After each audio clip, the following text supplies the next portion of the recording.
Hello, welcome to Wiz club.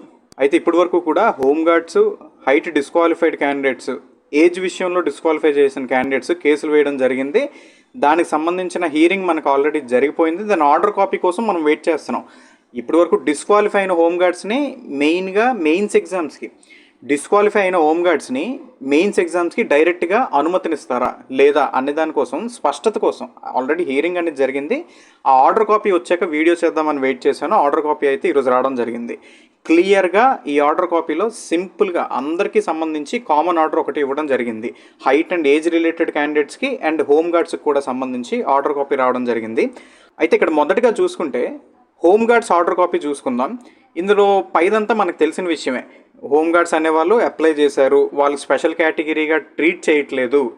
ఎక్కడా కూడా ఇక్కడ జనరల్ క్యాండిడేట్స్కి 40%, 35% అండ్ 30% అంటే OCs, BCs, SC, ST, ex service మెన్కి 30%, 35%, 40% ఉండేటప్పుడు హోమ్ గార్డ్స్ స్పెషల్ కేటగిరీ కాబట్టి వాళ్ళకి కూడా on par with general candidates ఈ 40% మార్కులు తెచ్చుకోవాలంటే 80, 70, 60 మార్కులు తెచ్చుకోవాలంటే కుదరదు. మమ్మల్ని స్పెషల్ కేటగిరీగా కన్సిడర్ చేస్తున్నప్పుడు ఇందులో కూడా మాకు వెసులుబాట్లు కలిగించాలని వాళ్ళకి వేసేయడం జరిగింది. దాని అంతటి గురించి కూడా మనం ముందు వీడియోలో డిస్కస్ చేసాం. ఇప్పుడు దానికి సంబంధించి జూన్ 1వ తారీఖున మెయిన్స్ ఎగ్జామ్ నిర్వహించబోతున్నారు కదా. మేము ఇప్పుడు డిస్క్వాలిఫై అయ్యాం. ఈ 80 మార్కులు రావాలనే దగ్గర మాకు 75 మార్కులు రావచ్చు, 20 మార్కులు రావచ్చు. అందుచేత మేము డిస్క్వాలిఫై అయ్యాం కాబట్టి మమ్మల్ని స్పెషల్ కేటగిరీగా ట్రీట్ చేస్తూ క్వాలిఫైయింగ్ మార్క్స్ని మాకు సడలింపులు కలుగజేస్తూ మమ్మల్ని మెయిన్స్ ఎగ్జామ్కి అలో చేయండి. జూన్ 1న మెయిన్స్ ఎగ్జామ్ అవుతుంది కాబట్టి మెయిన్స్ ఎగ్జామ్కి మమ్మల్ని అలో చేయండి అని వాళ్ళు కోర్టుని విన్నవించుకోగా, కేవలం మార్కుల విషయంలోనే కాకుండా ఫిజికల్ ఎఫిషియన్సీ టెస్ట్ టైమింగ్స్లో కూడా మాకు వెసులుబాట్లు కలగాలి. 8 నిమిషాల కంటే ఎక్కువ అంటే ఒక 9 నిమిషాలు, 9:30 నిమిషాలు మాకు కలుగు చేయాలి. స్పెషల్ కేటగిరీగా మమ్మల్ని ట్రీట్ చేస్తున్నప్పుడు మాకు ఆ వెసులుబాటు కూడా ఇవ్వాలని వాళ్ళు కేసు వేయడం జరిగింది. ఓన్లీ ఎగ్జామ్ మార్క్స్కి సంబంధించిన వెసులుబాట్లే కాకుండా ఫిజికల్ ఎఫిషియన్సీ టెస్ట్కి సంబంధించిన వెసులుబాట్లు కూడా వాళ్ళ కోరుకోవడం జరిగింది. ఇదే సమయంలో కోర్టు ఏమి జడ్జిమెంట్ ఇచ్చిందంటే, ఫైనల్ ఎగ్జామినేషన్ అనేది 1/6/2025 తారీఖున జరుగుతుంది కనుక, అంటే మన మెయిన్స్ ఎగ్జాము 1/6/2025 జరుగుతుంది కనుక, this court is of the prima facie opinion that petitioners be allowed to participate in the final examination, that petitioners be allowed to participate in the final examination subject to the further orders of this court. Only ఇప్పుడు ఎవరైతే petitioners ఉన్నారో వాళ్ళందరినీ కూడా mains ఎగ్జామ్స్కి అలో చేయండి. త్వరలో court vacation ఉంది కాబట్టి వాటిని అన్నింటిని కూడా దృష్టిలో పెట్టుకొని 1వ తారీఖునే మనకి ఎగ్జామ్ అయిపోబోతుంది కాబట్టి వీళ్ళు ఫస్ట్ అలో చేయండి. అలో చేసిన తర్వాత ఫర్దర్ కోర్ట్ ఆర్డర్స్ కోసం మళ్ళీ వాదనలు జరుగుతాయి. వాటన్నిటిని కూడా బేస్ చేసుకొని కోర్టు మళ్ళీ ఫైనల్ ఆర్డర్ అనేది ఒకటి రిలీజ్ చేయడం జరుగుతుంది. ప్రస్తుతానికైతే కోర్టు హాలిడేస్ ఉన్నాయి. ఎగ్జామ్ జూన్ 1వ తారీఖున జరగబోతుంది. మొదటిగా ఈ ఎవరైతే పిటిషనర్స్ ఉన్నారో దట్ పిటిషనర్స్, ఓన్లీ ఇక్కడ పిటిషనర్స్ అనే మెన్షన్ చేశారు, that petitioners be allowed to participate in the final exam. Petitioners అందరూ కూడా ఫైనల్ ఎగ్జామ్కి అలో చేయండి అని అన్నారు. అండ్ దీంతో పాటుగా are directed to allow the petitioners, the respondent అంటే board is directed to allow the petitioners to appear for the final written examination scheduled on 1/06/2025. June 1న జరగబోయే మెయిన్స్ ఎగ్జామ్కి పిటిషనర్స్ని అంటే హోమ్ గార్డ్స్ని రెస్పాండెంట్ బోర్డు కంపల్సరీ అలౌ చేయాలి. వాళ్ళకి hall tickets రాబోతున్నాయి. వాళ్ళు కూడా మనలాగే హాల్ టికెట్స్ డౌన్లోడ్ చేసుకొని మెయిన్స్ ఎగ్జామ్ రాయబోతున్నారు. Which shall be subject to the further orders of this court. ఈ ప్రతిదీ కూడా ఫర్దర్ ఆర్డర్స్ ఆఫ్ ది కోర్ట్ని బేస్ చేసుకొని ఉంటుంది. అయితే ఇప్పుడు మెయిన్స్ ఎగ్జామ్ ఒకటే రాయబోతున్నారు. ఈ మెయిన్స్ ఎగ్జామ్ రాసిన తర్వాత కోర్టు యొక్క ఆర్డర్స్ని బేస్ చేసుకొని అపాయింట్మెంట్ అనేది, మెరిట్ లిస్ట్ అనేది తయారు చేయడం జరుగుతుంది. అంటే ఆ తర్వాత వాదోపవాదనల తర్వాత హోమ్ గార్డ్స్కి నిజంగా 20 మార్కులు, 30 మార్కులు లేదా అసలు మార్కులే రాకపోయినా ఇంట్రాసే మెరిట్ లిస్ట్ ద్వారా వాళ్ళకి పోస్టులు అనేవి కేటాయించడం జరుగుతుందా లేదా, ఇదంతా కూడా కోర్టు ఫర్దర్ ఆఫ్టర్ హాలిడేస్ తర్వాత, కోర్ట్ హాలిడేస్ తర్వాత మనకి మళ్ళీ వాదనలు జరిగాక further orders of this court అని మెన్షన్ చేశారు కాబట్టి మళ్ళీ వాదనలు జరిగాక మనకి ఫైనల్ ఆర్డర్ కాపీ వస్తుంది. దాన్ని బేస్ చేసుకొని హోమ్ గార్డ్స్ యొక్క విషయం మనకి ఫైనల్ చేయడం జరుగుతుంది. And let the counter affidavit we filed in 4 weeks. 4 వీక్స్లో కౌంటర్ అఫిడవిట్ ఫైల్ చేయాలి. అండ్ రిప్లై అఫిడవిట్, ఇఫ్ ఏదైనా రిప్లై అఫిడవిట్ ఉంటే అది 2 వీక్స్లో ఫైల్ చేయాలి. List all this matters after 8 week. ఈ ప్రతిదీ కూడా మళ్ళీ 8 వీక్స్ తర్వాత మనకి కోర్టు ముందుకు రావడం జరుగుతుంది. అండ్ ఇక్కడ మనకి ఇంకొక విషయం కూడా క్లియర్గా తెలియజేయడం జరిగింది. ఏంటంటే ఇక్కడ మీరు ఈ పాయింట్ చూసుకుంటే, only in case there are no suitable candidates within the home guards eligible to be considered, these reserved seats would be open to the general category. Home guards పోస్టులు 1167 చేంజ్ పోస్టులు ఏవైతే ఉన్నాయో అవన్నీ కూడా home గార్డులతో fill up కాకపోతే అప్పుడు open కేటగిరీకి ఆ పోస్టులు వస్తాయి. అప్పుడు జనరల్ ఆస్పిరెంట్స్ ఎవరైతే ఉన్నారో వాళ్ళతో వాటిని భర్తీ చేయవచ్చు అన్నారు. ఇక్కడ దీన్ని బట్టి చూసుకుంటే హోమ్ గార్డ్స్ ప్రిలిమ్స్ క్వాలిఫై కాలేదు, ఈవెంట్స్లో పార్టిసిపేట్ చేయలేని హోమ్ గార్డ్స్ ఉన్నారు, కొంతమంది పార్టిసిపేట్ చేసి డిస్క్వాలిఫై అయిన హోమ్ గార్డ్స్ ఉన్నారు. ఇలాంటి పరిస్థితుల్లో అసలు ఆ 1100 పోస్టులు ఏవైతే ఉన్నాయో అవన్నీ కూడా హోమ్ గార్డ్స్తో ఫిలప్ అయిపోతాయి. ఇక్కడ మెయిన్గా మనకి మార్క్స్, ఫిక్స్డ్ మార్క్స్ అనేవి మనకి నిర్ణయించలేదు కాబట్టి ఎన్ని మార్కులు వచ్చినా ఆ పోస్ట్ అనేది ఆ హోమ్ గార్డ్తో భర్తీ అవుతుంది. ఈ కేసులో జనరల్ కేటగిరీకి పోస్టులు అనేవి రావు. ఇక్కడ ఈ క్లాజ్కి అసలు అర్థమే లేదు. ఒకవేళ ఇన్ కేస్ ఎవరైనా హోమ్ గార్డ్స్తో భర్తీ కాకపోతే ఆ పోస్టులు అయితే జనరల్ కేటగిరీ క్యాండిడేట్స్కి వస్తాయి. Clear. And what about the age and height disqualified candidates case? Same వీళ్ళకి కూడా height and age disqualified candidates ఎవరైతే ఉన్నారో వీళ్ళకి కూడా ఒక ఆర్డర్ కాపీ రావడం జరిగింది. Let counter affidavit be filed within 4 weeks and reply affidavit if any, reply affidavit ఏదైనా ఉంటే filed within 2 weeks there after. List these all matters after 8 weeks. 8 వారాల తర్వాత ఈ మ్యాటర్ అనేది కోర్టు ముందుకు తీసుకురండి. వీళ్ళకి కూడా same. This court is of the prima facie opinion that petitioners, only petitioners అనే మెన్షన్ చేసింది ఇక్కడ. ఎక్కడ కూడా హోమ్ గార్డ్ కేసు వేసిన పిటిషనర్స్ను మాత్రమే అలో చేయండి అని కోర్టు ఆర్డర్ ప్రకారం అయితే పిటిషనర్స్ను మాత్రమే అలో చేయాలి. Height and age disqualified candidates దగ్గర చూసుకున్నా that petitioners be allowed to participate in the final examination. Petitioners ఎవరైతే ఉన్నారో వాళ్ళని మాత్రమే ఫైనల్ ఎగ్జామినేషన్కి అలో చేయండి subject to the further order of this court. ఏదైనా తదుపరిగా కోర్టు ఎటువంటి ఆర్డర్స్ ఇస్తుందో దాన్ని బేస్ చేసుకొని మెరిట్ లిస్ట్లో పేరు, ఉద్యోగం కేటాయించడం అవన్నీ ఫర్దర్ ఆర్డర్ ఆఫ్ దిస్ కోర్ట్ని బేస్ చేసుకొని ఉంటాయి. అయితే ప్రస్తుతానికి ఎవరైతే పిటిషనర్స్ ఉన్నారో ఓన్లీ పిటిషనర్స్ వాళ్ళని మాత్రమే ఫైనల్ ఎగ్జామ్లో పార్టిసిపేట్ చేయనివ్వండి అని కోర్టు క్లియర్గా మెన్షన్ చేసింది. హోమ్ గార్డ్స్ కావచ్చు, హైట్ డిస్క్వాలిఫైడ్ క్యాండిడేట్స్ కావచ్చు, ఏజ్ డిస్క్వాలిఫైడ్ క్యాండిడేట్స్ కావచ్చు, పిటిషనర్స్ అంటే ఎవరైతే కేసు వేశారో వాళ్ళని మాత్రమే అలో చేయండి అని ఇక్కడైతే క్లియర్గా ఉంది. అయితే ఇక్కడ ఒక పాయింట్, వీళ్ళని అలో చేసినప్పుడు సేమ్ ఆర్డర్ కాపీని బేస్ చేసుకుని ఎవరైతే కేసు వేయలేని హోమ్ గార్డులు ఉన్నారో వాళ్ళు వేసినా, కేసు వేయలేని హైట్ డిస్క్వాలిఫైడ్ క్యాండిడేట్స్ ఉన్నా వాళ్ళందరినీ కూడా మళ్ళీ ఇదే ఆర్డర్ కాపీని బేస్ చేసుకొని మళ్ళీ ఫర్దర్కి వెళ్ళి మెయిన్స్ ఎగ్జామ్ రాయమని అనుమతించవచ్చు. కాకపోతే ప్రస్తుతానికి దట్ పిటిషనర్స్ అని అన్నారు కాబట్టి ఈ ఆర్డర్ కాపీలో ఉన్న పిటిషనర్స్ మాత్రమే అలో చేస్తారా, లేదా హోమ్ గార్డ్స్ ఇన్ జనరల్ ఎవరైతే ఉన్నారో దగ్గరగా 4000 మంది హోమ్ గార్డులు ఎవరైతే ఉన్నారో వాళ్ళందరినీ కూడా అలో చేస్తారా? దీని మీద క్లారిటీ అయితే నాకు లేదు, పర్సనల్గా నాకు లేదు. యాజ్ పర్ ఆర్డర్ కాపీ పిటిషనర్స్ని మాత్రమే మెన్షన్ చేశారు కాబట్టి పిటిషనర్స్ని మాత్రమే అలో చేయాలి మెయిన్స్ ఎగ్జామ్కి.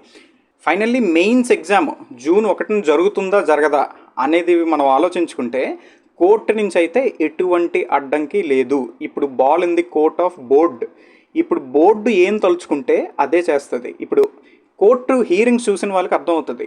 మీరు ఒకవేళ ఎగ్జామ్ పెట్టేయాలనుకుంటే June 1 పెట్టండి, వీళ్ళని అనుమతిస్తూ పెట్టండి. హోమ్ గార్డ్స్ని, ఏజ్ డిస్క్వాలిఫైడ్ క్యాండిడేట్స్ని, హైట్ డిస్క్వాలిఫైడ్ క్యాండిడేట్స్ని వీళ్ళందరినీ కూడా అనుమతిస్తూ, అంటే May 1 వీళ్ళందరూ కూడా ఎగ్జామ్ రాయాలి, వీళ్ళని రాసి ఎగ్జామ్ పెట్టండి. లేదు కోర్టు హాలిడేస్ ఉన్నాయి కాబట్టి ఒకవేళ June 1 కాకుండా మీరు పోస్ట్ పోన్ చేసుకునే ఉద్దేశాలు ఉంటే అప్పుడు నెక్స్ట్ కోర్ట్ ఆర్డర్స్ వరకు వెయిట్ చేసి అప్పుడు మళ్ళీ మెయిన్స్ ఎగ్జామ్ కండక్ట్ చేయండి అని చెప్పింది. అయితే ఇప్పుడు పూర్తిగా బోర్డు యొక్క నిర్ణయం బేస్ చేసుకొని ఉంటుంది. యాజ్ ఎ కంక్లూజన్ చూసుకుంటే ఇదేది కూడా ఫైనల్ ఆర్డర్ కాదు. అయితే ప్రతిదీ కూడా హోమ్ గార్డ్స్కి అనుకూలంగానే ఉంది. హోమ్ గార్డ్స్ కేసు విషయంలో ఇప్పటి వరకు ఎన్ని కేసులు వేశారో ప్రతిదీ కూడా అన్నీ కూడా హోమ్ గార్డ్స్కి ఫేవరబుల్గానే జడ్జ్మెంట్స్ అన్నీ వచ్చాయి, అది అందరికీ తెలిసిన విషయమే. ఇప్పుడు ఇన్ కేస్ ఒకవేళ హైపోథెటికల్ సిచ్యువేషన్లో హోమ్ గార్డ్స్కి నెక్స్ట్ ఈ ఎగ్జామ్ అందరినీ అలౌ చేస్తారు, బోర్డు ఎగ్జామ్ పెట్టింది అనుకోండి, నెక్స్ట్ మళ్ళీ కేసు హీరింగ్ వస్తుంది, 8 weeks తర్వాత కేసు హీరింగ్ రావాలన్నారు. అదే సమయంలో మళ్ళీ హోమ్ గార్డ్స్ని స్పెషల్ కేటగిరీగా మేము కన్సిడర్ చేస్తున్నాము కాబట్టి వాళ్ళకి సపరేట్ మెరిట్ లిస్ట్ ఇవ్వాలి, మార్కులు లేకపోయినా ఇవ్వచ్చు అని కోర్టు డిసైడ్ చేస్తే హానరబుల్ కోర్ట్ ఏం చెప్తే బోర్డు అది ఫాలో అవ్వాలి, కంపల్సరీ ఫాలో అవ్వాలి. We have to respect the legal system కాబట్టి హానరబుల్ కోర్ట్ చెప్పిన దాని ప్రకారం ఎన్ని మార్కులు వచ్చినా, ఇప్పటి వరకు కూడా ప్రిలిమ్స్ క్వాలిఫై అవ్వలేదు అయినా ఈవెంట్స్కి అలౌ చేశారు, ఈవెంట్స్ క్వాలిఫై అవ్వలేదు మెయిన్స్ రాసుకోవచ్చు అన్నారు. ఇటువంటి సిచ్యువేషన్లో అప్పుడు కూడా మీకు 8 వారాల తర్వాత కోర్టు ముందుకు హీరింగ్కి వచ్చిన తర్వాత మీరు అలౌ చేయొచ్చు, మీరు మెరిట్ లిస్ట్లో పేర్లు పెట్టి వీళ్ళకి ఉద్యోగాలు ఇవ్వాలంటే బోర్డు తప్పనిసరిగా హానరబుల్ కోర్టు యొక్క ఆర్డర్స్ని బేస్ చేసుకొని వీళ్ళకి జాబ్స్ ఇవ్వాలి. కాబట్టి ఆ సిచ్యువేషన్లో 1167 పోస్టులు ఏవైతే హోంగార్డులకు కేటాయించబడి ఉన్నాయో ఆ పోస్టులన్నీ కూడా వాళ్ళతోనే భర్తీ చేయబడతాయి. ఇక్కడ నష్టపోయేది ఎవరంటే జనరల్ క్యాండిడేట్స్ తీవ్రంగా నష్టపోబోతున్నారు. ఎందుకంటే హోంగార్డ్స్కి ఎన్ని పోస్టులు కేటాయించబడి ఉన్నాయో అవి ఇవ్వడంలో ఎటువంటి అభ్యంతరం లేదు, ఎవ్వరికీ అభ్యంతరం లేదు. అయితే ఒక్క విషయం, ఈ ఇండియా మొత్తంలో జరిగే కాంపిటేటివ్ ఎగ్జామ్ కావచ్చు లేదా ఇతరితర దేశాల్లో కావచ్చు, ఎక్కడైనా మీరు తీసుకోండి, ఒక కాంపిటేటివ్ ఎగ్జామో లేదో ఒక గవర్నమెంట్ జాబ్ నోటిఫికేషన్ వచ్చేటప్పుడు దానికి మినిమం క్వాలిఫైయింగ్ మార్క్స్ అనేవి ఉంటాయి. మినిమం క్వాలిఫైయింగ్ మార్క్స్ లేకుండా ఉద్యోగాన్ని ఒకరికి కేటాయించడం ఎంతవరకు కరెక్ట్? అసలు మార్కులు లేకుండా ఉద్యోగం ఇచ్చేదైతే దానికి నోటిఫికేషన్ ఎందుకు ఇవ్వడం? డైరెక్ట్గా సీనియారిటీని బేస్ చేసుకోనో లేదా 10th క్లాస్ మార్కులను బేస్ చేసుకోనో సర్వీస్ని బేస్ చేసుకోనో హోంగార్డ్స్కి పోస్టులు అలోకేట్ చేయొచ్చు. దానికి సపరేట్గా ఎగ్జామ్ పెట్టడం ఎందుకు, ఈవెంట్స్ పెట్టడం ఎందుకు? అఫ్కోర్స్ ఎగ్జామ్లో వాళ్ళు డిస్క్వాలిఫై అయ్యారు, ఈవెంట్స్లో కొంతమంది పార్టిసిపేట్ చేయలేదు అనుకోండి. ఇటువంటి ప్రక్రియలన్నీ పెట్టి వాళ్ళని ఎందుకు ముందుకు తీసుకెళ్ళడం? ఇదే టైంలో వీళ్ళందరూ కేసులు వేయడం, జనరల్ ఆస్పిరెంట్స్ 3 సంవత్సరాలు 2.5 సంవత్సరాలుగా ఇబ్బంది పడడం, ఇవన్నీ ఎందుకు జరగాలి? ఇవన్నీ లేకుండా డైరెక్ట్గా సర్వీస్ని బేస్ చేసుకుని వాళ్ళకి పోస్టులు ఇచ్చేవచ్చు కదా. ఇక్కడ తీవ్రంగా నష్టపోయేది ఈ నోటిఫికేషన్ వల్ల ఎవరు నష్టపోతున్నారంటే ఎవరు ఎన్ని అనుకున్నా జనరల్ ఆస్పిరెంట్స్ నష్టపోబోతున్నారు. ఇప్పుడు ఫైనల్గా 1100 పోస్టులు ప్లస్ 1100+ పోస్టులు మీకు పోతున్నప్పుడు మీకు ఇప్పుడు ఎగ్జామ్ రాస్తారు June 1వ తారీఖున. నెక్స్ట్ ఇన్ కేస్ హోంగార్డ్లకు కానీ జడ్జిమెంట్ ఫేవరబుల్గా వచ్చిందే అనుకోండి, ఇప్పుడు మీ కట్ ఆఫ్ 110 ఉందనుకోండి, జస్ట్ ఫర్ ఇన్స్టెన్స్ అనుకోండి 110 కట్ ఆఫ్ ఉందనుకోండి, మీకు 109 వచ్చింది. ఈ 1100 పోస్టులే కానీ మీకు ఉండుంటే, ఒకవేళ మినిమం కట్ ఆఫ్ మార్కులు పెట్టుంటే హోంగార్డులు ఖచ్చితంగా ఇప్పుడు 4000 మంది హోంగార్డ్స్లో 380 మంది క్వాలిఫై అయ్యారు ప్రిలిమ్స్. అంటే వారి 60, 70, 80 మార్క్స్ వచ్చిన వాళ్ళు 300 మంది క్వాలిఫై అయ్యారు. 300 to 400 members, 380 members to be precise అనుకుంటా.